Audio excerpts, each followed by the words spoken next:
400 কোটি টাকা গ্রামীণ ব্যাংকে দিচ্ছি, 400 কোটি টাকা। ওটা তার অন্যান্য প্রতিষ্ঠানে লাগাচ্ছি আর কি।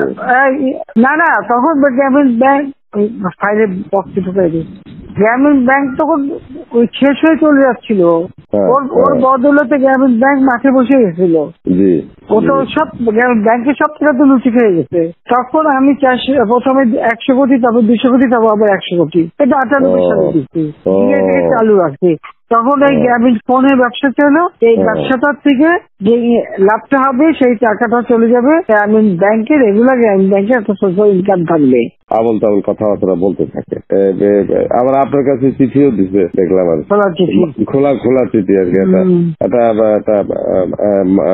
খারাপ আর কি, একটা আর কি। না, খুব উপদেশটা বানাও দিন আমি এক নজর পড়ে ফেলাই দিচ্ছি।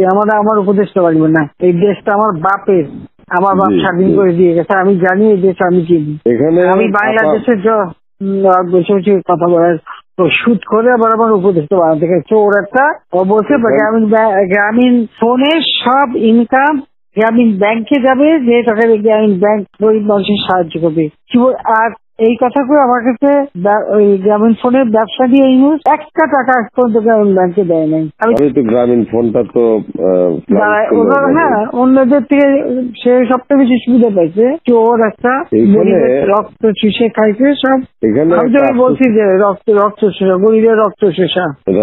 যে 30% তার হিসাব করলে 30% সুদ হতো। সে যা গ্রামীণ মানুষকে যে লোন দিত, তাতে তার যে কম্পাউন্ড ইন্টারেস্ট যদি আপনি ক্যালকুলেশন করেন 40-47% দেখে এমন হয়, তাহলে আর লোকের আর কি থাকবে, ও তো গরিব আরো বেশি করে হয়ে যাবে।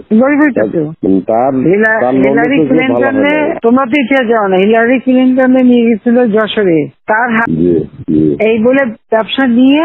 তখন যখন ব্যবসা নাই, তোমায় বলে রাখি, যদি কোনো প্রশ্ন ওঠে বলতে পারবা, 51% মালিক হলো বাংলাদেশ আর 49% হলো নরওয়ে কোম্পানি।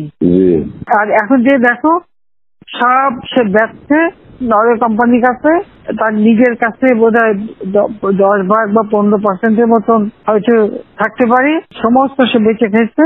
আর একটা টাকা কোনোদিন গ্রামীণ ব্যাংকে এখান থেকে দেয় নাই। আর আমরা সবচেয়ে বেশি ফ্যাসিলিটি তাকে দিচ্ছিলাম, রেলওয়ে, ফাইবার অপটিক ব্যবহার থেকে শুরু করে সবকিছুতে তাকে এক্সট্রা সুযোগ দেওয়া হয়েছিল। আর দিয়ে গ্রামীণ ব্যাংকে ঋণ দেওয়ালো। এরপর সেই লোকগুলি সাধারণ গরিব লোক, হরিজন গ্রুপ, তারা ওই এলাকায় আর থাকতেই পারে নাই, কারণ ওই ইন্টারেস্ট দিতে তারা ফকির হয়ে নিজের যে বাড়িঘর ভিটা মাটি তাও কেড়ে নিয়ে গেছে। তারপরে তারা ওই এলাকা থেকে হারাই গেছে। দেন আমি খুঁজছি, একজনের পাশে খাগড়াছড়ি, সেখানে যে এসে কাজ করে খায়, আর একজন বোধহয় নীলফামারী নদী আসবে কোথায়, যে এরা ওই পরিবার সদস্য